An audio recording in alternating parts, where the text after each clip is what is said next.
안녕하세요. 사는 얘기, 돈 얘기입니다. 요즘 많은 사람들이 결혼을 미루거나 아예 하지 않으려 합니다. 이유는 다양합니다. 사랑에 대한 불신일 수도 있고, 결혼이란 제도에 대한 피로감일 수도 있고, 무엇보다 경제적인 이유가 가장 크게 작용합니다.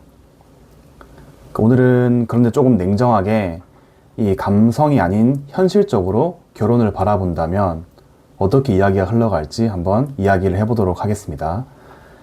결혼은 단순히 제도가 아니라 이 남녀 간의 경제적인 파트너십이고 인생을 지켜줄 수 있는 보호막이 될 수 있습니다.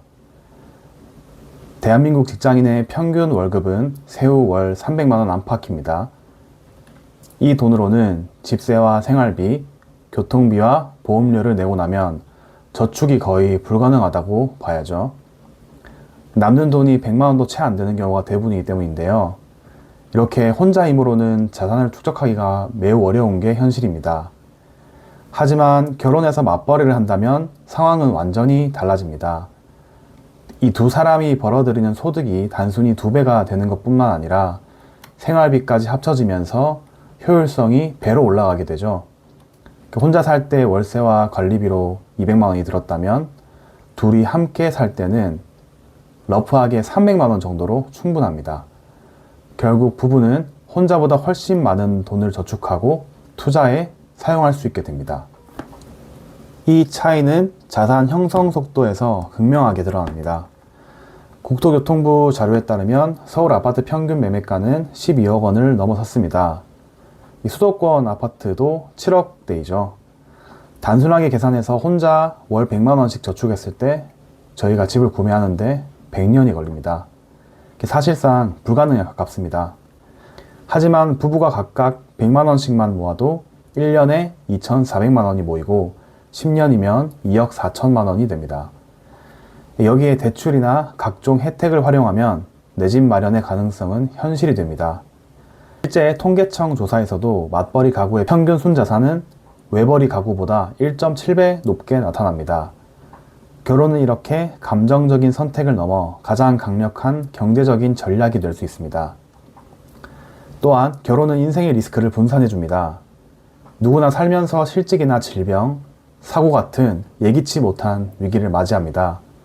혼자라면 그 위기를 홀로 감당해야 하지만 부부라면 소득원이 2개라는 점에서 훨씬 안정적입니다. 한쪽이 흔들려도 다른 쪽이 버팀목이 되어줄 수 있는 것이죠. 하버드 대학교의 연구 결과에서도 결혼한 사람들이 그렇지 않은 사람들보다 위기 상황에서의 회복 속도가 훨씬 빠르고 우울증 발생률도 낮다는 사실이 밝혀졌습니다. 경제학에서 투자 원칙으로 말하는 리스크 분산, 바로 그 원리가 결혼에도 그대로 적용되는 것입니다. 자산 축적과 사회적 신용에서도 결혼은 강력한 힘을 발휘합니다. 큰 투자는 언제나 자금력 있는 사람에게 기회를 주기 마련이죠. 부동산, 주식, 창업 모두 마찬가지입니다. 부부라면 투자 규모 자체가 달라지고 은행 대출 심사에서도 공동소득은 단독소득보다 훨씬 유리합니다. 실제로 금융감독원 자료에 따르면 부부 공동대출의 평균 승인 금액은 단독대출보다 1.5배 높습니다. 게다가 결혼한 사람에게는 사회적으로도 안정적이다라는 인식이 붙습니다. 이 신뢰는 직장생활이나 사업 기회에서도 보이지 않게 긍정적인 영향을 미칩니다. 결혼은 결국 경제적 신용도를 키우는 가장 확실한 방법이 되는 셈입니다. 노후 문제를 보더라도 결혼의 가치는 분명합니다. 한국은 2025년 초고령 사회로 진입했습니다. 평균 기대 수명은 83세이지만 건강 수명은 73세에 불과해 마지막 10년은 아프면서 살아야 하는 경우가 많습니다.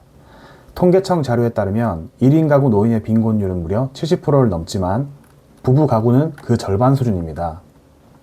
혼자 늙어가는 것과 둘이 함께 노후를 준비하는 것은 삶의 안정성에서 큰 차이가 있습니다.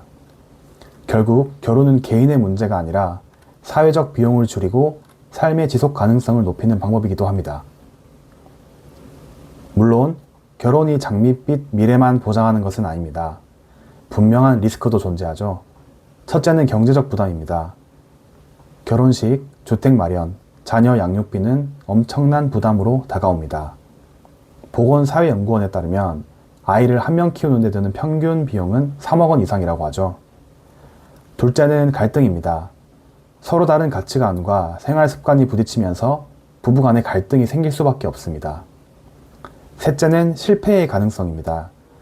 OECD 국가 중에서도 한국의 이혼율은 상위권에 속하며 결혼이 오히려 상처와 손해를 남기는 경우도 있습니다.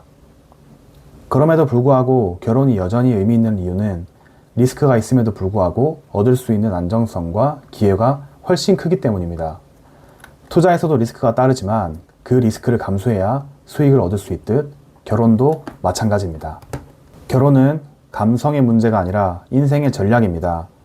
경제적으로는 최고의 파트너십이고 사회적으로는 가장 강력한 안전망이며 노후를 대비하는 가장 현실적인 방법입니다.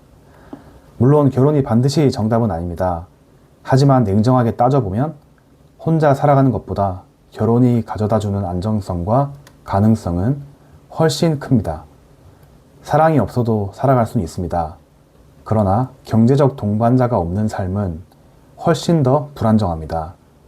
결혼은 제도가 아니라 결국 내 삶을 지키는 방법입니다. 영상 시청해주셔서 감사합니다. 댓글로 솔직한 의견 남겨주시면 감사하겠습니다. 감사합니다.